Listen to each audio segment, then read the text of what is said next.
forcément.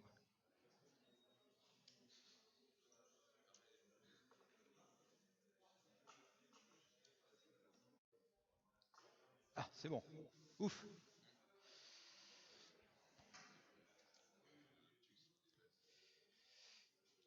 Donc bonjour. Merci d'avoir choisi la connaissance plutôt que le repas, déjà. Donc il est midi, vous avez faim sans doute. Je vais essayer de ne pas vous faire perdre votre temps. Donc je m'appelle Cyril Delmas, je travaille chez Electra, une entreprise bordelaise qui travaille sur les systèmes de découpe pour matériaux souples, donc cuir, tissu, tout ça. Donc on recrute si vous voulez, si ça vous intéresse, vous pouvez venir me voir. On est très nombreux ici d'ailleurs aujourd'hui. Euh, mon Twitter, GitHub et mon blog si vous avez un petit peu de temps à perdre. Donc je vais parler de nul. Alors juste avant, je vais juste m'excuser parce que j'ai mis plein de mèmes dans ma présentation. Donc, je sais qu'il y en a qui trouvent ça débile. Moi j'adore ça, je trouve ça hyper drôle, donc désolé. Ok, donc déjà je vais commencer par présenter nul. Vous l'avez déjà sans doute rencontré. Je vais me cantonner à Java, mais grosso modo c'est un peu valable pour tous les langages qui possèdent cette atrocité. Donc il a été créé en 1965 par un monsieur qui s'appelle Tony Hoare, quand il était en train d'implémenter le système de type d'un langage dont vous n'avez sûrement jamais entendu parler, qui s'appelle Algol W. Quelques 40 années plus tard, il a dit « Ok, c'est une erreur à 1 milliard, je l'avoue. » Il se trouve qu'il n'en avait pas besoin, mais il s'est dit « Tiens, c'est facile à ajouter, je vais la rajouter. » Ok, donc petit conseil comme ça au passage, si vous pensez pouvoir ajouter un truc juste parce que c'est facile, ne le faites pas, ça peut coûter très cher. Donc suivant les langages, il s'appelle nil, null, nothing, enfin il prend différentes formes. En JavaScript, juste un truc, c'est double peine, hein, il y a undefined et nul, génial. Ok, donc c'est nul. Les exemples sont en Java, ça reste valable sur d'autres langages, je répète. Ok, donc pourquoi est-ce qu'on voudrait se passer de nul? On va se passer de nul parce que ça pose plein de problèmes. Donc quels sont les problèmes induits par nul? Le problème, c'est la lisibilité. En fait, quand on autorise à avoir nul dans un programme, on va être obligé de faire tout un tas de choses dont on n'a pas besoin, qui vont apporter et qui vont rien apporter à la lisibilité, mais au contraire qui vont la pourrir. Exemple. Sur les deux lignes du haut, s.toUpperCase, par exemple, ça c'est valide pour toutes les chaînes de caractères, sauf si s est nul. Pareil pour toString. Tous les objets en Java, ils ont un toString. Sauf que si O est nul, ça ne va pas marcher. Et du coup, si on autorise nul dans notre programme, plutôt que d'écrire ça, on va être obligé d'écrire un truc abominable comme ça. If ma référence différent de nul, c'est bon, je peux y aller. Ça, c'est quand même pas cool. Alors, il y a certains langages qui introduisent un espèce de Elvis opérator, là, mais grosso modo, ça revient au même. On est obligé d'y penser et de se dire, tiens, il peut y avoir nul, il faut faire attention. Le problème, c'est qu'on ne le voit pas. Deuxième problème, c'est que nul, il n'a pas de sens. Enfin, il a un sens si unique. Ça veut juste dire, il n'y a rien au bout. Du coup, qu'est-ce que ça signifie nul quand on le retourne d'une méthode? Qu'est-ce que ça signifie nul en tant que paramètre? Par exemple, ici, si name est nul, bon déjà, qu'est-ce que ça veut dire? Est-ce que c'est que le boss, il est nul? On ne sait pas trop, si vous n'aimez pas votre boss. Pareil, si on demande à avoir Bob, s'il est nul, ça veut dire quoi? En général, c'est parce qu'il n'y a pas de Bob. Ok, mais on peut pas être sûr. Rien qu'en lisant ça, on ne peut pas être sûr. Pareil, si on demande l'employé nul, qui est John? Qui peut me répondre? Alors ça peut être le boss, actuellement, Voldemort, vous savez, celui dont on ne doit pas dire le nom, dans ce cas-là on y met nul, enfin on ne sait pas. Et puis là, nul, le deuxième, qui est capable de me dire ce que c'est, je pense de dire. Bon, il se trouve que c'est une date d'embauche. On dit nul, c'est la date d'aujourd'hui. Du coup, problème de sémantique. Nul, on ne sait pas ce que ça veut dire. Pas de valeur, valeur par défaut, erreur. Il y a un jeu de mots là, si subtil. C'est bon, vous l'avez? Ok. On peut en parler après si vous voulez.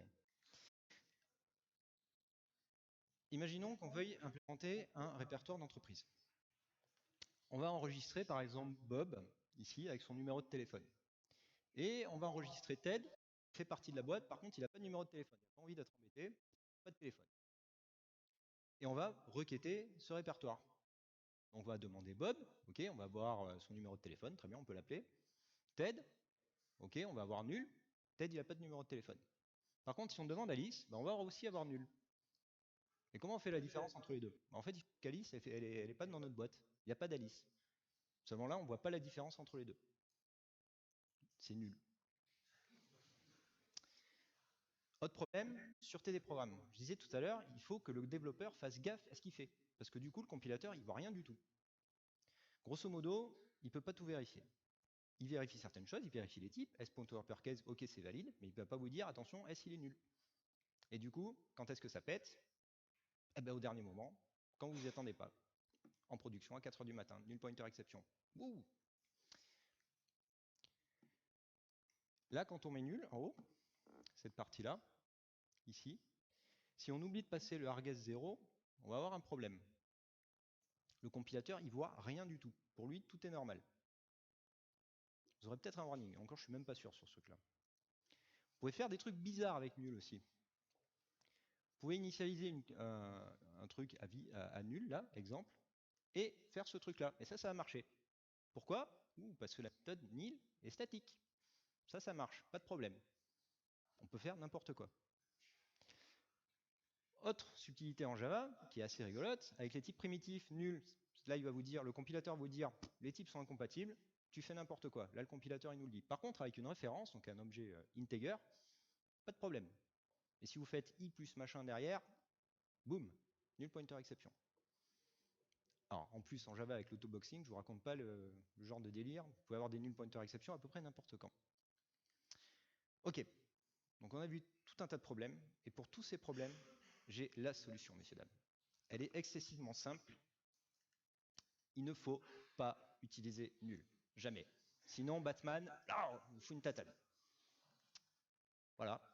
Donc, j'ai exposé le temps. Je pense que j'ai pas mal de temps pour les questions. Bon, ok, c'est un peu grillé. Enfin, ça marche à tous les coups. Hein. Évidemment, c'était une blague. J'ai des choses en plus. Néanmoins, c'est un bon début. Ne pas utiliser nul, ça évite de se le trimballer. Pour éviter de se le trimballer aussi, un des trucs à faire, c'est éviter qu'il rentre chez nous. Et pour éviter qu'il rentre chez nous, depuis Java 7, on a une classe qui s'appelle objects et qui a une méthode statique qui est require non null, qui évite qu'un paramètre rentre chez nous et qu'il soit nul. Ça va faire quoi? Ça va lever une null pointer exception. Comme ça, le mec qui appelle et qui n'a pas vérifié qu'il appelait avec nul, alors qu'on lui disait qu'il ne faut pas le faire, bah, tant pis pour lui. Ça marche comment? Bah, très simple. Début de méthode, require non null. Si on passe nul, boum. Et après, on est tranquille. On n'a plus besoin de barder le code de if machin différent de nul. Terminé. Deuxième chose, on le voit souvent, il ne faut pas le faire. Quand on veut retourner une collection vide, par pitié, retournez une collection vide, ne retournez pas nul. Donc tableau vide, liste vide.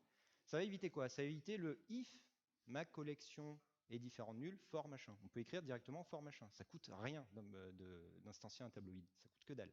Donc faites-le. Autre chose, utilisez le pattern nul object. Donc là, on peut le faire dans à peu près tous les langages objets. L'idée, c'est d'implémenter la sémantique d'absence, de cas particulier dans une hiérarchie de classe. Exemple, on veut calculer une taxe. Et là, vous notez que si la taxe est nulle, ben, on n'applique pas de taxe. Voilà, donc on a modélisé ça comme ça. En tout cas, moi j'ai décidé que c'était comme ça. Mais c'est pas cool, parce que du coup, le nul, il se trimballe ici, mais il se trimballe ailleurs. Donc il y a partout nul, en fait. S'il est là, c'est qu'il est partout. D'ailleurs, on le voit ici, il pourrait être avant. On va remplacer ça par une hiérarchie de classe. Donc en Java 8, on peut faire ça assez simplement avec une interface fonctionnelle, taxe, et on va appliquer un montant. Et plutôt que de dire, je ne sais pas si ça se voit bien là aussi, plutôt que de dire la taxe, il n'y a pas de taxe, on va dire la taxe elle est gratuite. Et tout ce qu'elle va faire, c'est retourner le même montant. C'est le fameux null object. Et du coup, on a un seul code, il n'y a pas un seul nul nulle part. On a juste passé une taxe valide à chaque endroit.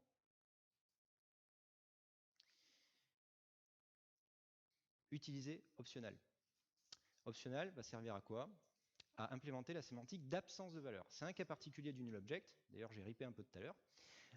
C'est juste un cas particulier. Le cas particulier, c'est il n'y a pas de valeur. Dans tous les autres cas, il y a une valeur. Comment ça s'utilise?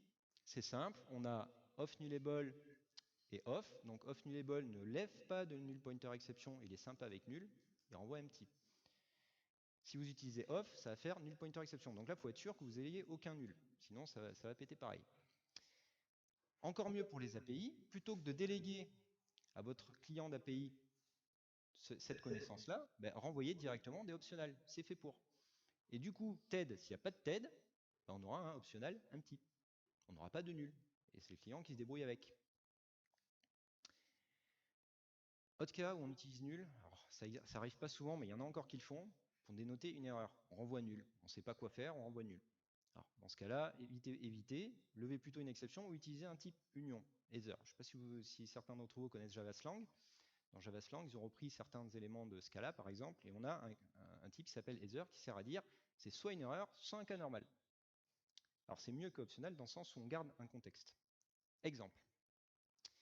On essaie d'embaucher quelqu'un qui est déjà embauché. Et dans le cas où il est déjà embauché, bah on dit OK, return nul. Ici. C'est ici que ça se passe. OK, ça c'est pas bon. Donc dans ce cas-là, on peut dire OK, on va lever une exception. New already hired exception. Ok, c'est quelque chose qu'on connaît. Normalement, une exception, on l'utilise plutôt dans un cas exceptionnel qu'on ne maîtrise pas forcément.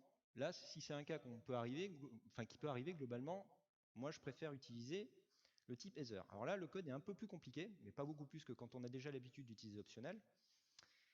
Grosso modo, ce qu'on dit, c'est plutôt que de renvoyer directement un employé, on va renvoyer soit un employé, soit le cas d'erreur qui est already hired. Et comment ça fonctionne? Dans le cas où ça se passe mal, on renvoie un left. Et dans le cas où ça se passe bien, on renvoie donc l'employé encapsulé dans un write. Pour se rappeler, write en anglais, c'est cool. Et du coup, on peut utiliser, plutôt que de faire des try-catch, on peut utiliser exactement la même chose qu'avec optionnel. Du coup, je trouve que c'est plus sympa. On peut utiliser map, left si on a besoin d'explicitement de traiter l'erreur, get or else, etc. Donc ça, c'est accessible avec JavaSlang. C'est une lib assez sympa, je vous conseille de regarder. Autre chose, ne pas initialiser quoi que ce soit à nul. Donc les variables locales, ne les initialisez pas à nul. Si vous voulez les initialiser plus tard, le compilateur va pouvoir vous aider. Les membres privés, ne faites pas de lazy init. Ça ne sert à rien. Et si vous voulez vraiment faire du lazy init, il y a des outils pour ça. Supplier, future et encore JavaSlang, lazy. Alors, lazy, grosso modo, il fait ce que fait un supplier, c'est-à-dire qu'il va calculer une valeur, sauf que plutôt que de la calculer à chaque fois comme le ferait le supplier, il va la garder en mémoire. Exemple, on va avoir une connexion à une base de données. On n'en a pas besoin tout de suite, c'est coûteux. Bah dans ce cas-là, on va faire un lazy.val, machin chouette, et ce truc-là va créer la connexion au besoin. Mais par contre, il la créera une seule fois, contrairement au supplier qui va s'exécuter à chaque fois.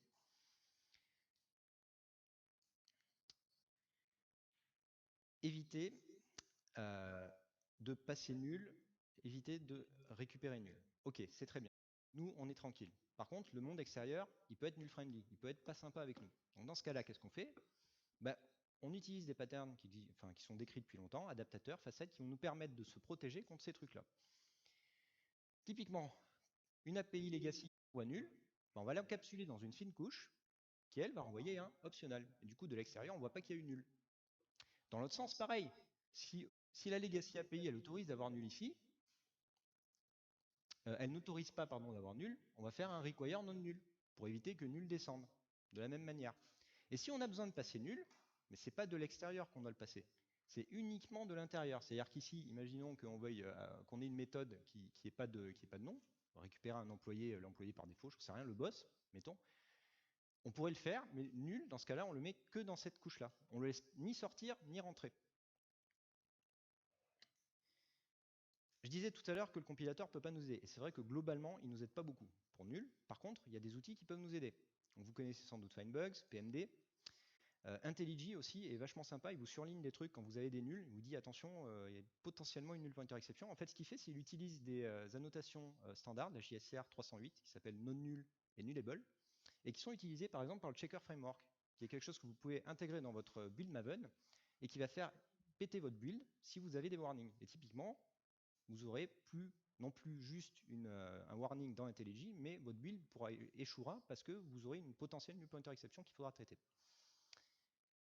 Voilà, donc il ne me reste plus qu'à vous remercier, à ne pas prendre de questions parce qu'on n'a pas le temps, et vous laisser applaudir parce que vous avez passé un très bon moment. Merci.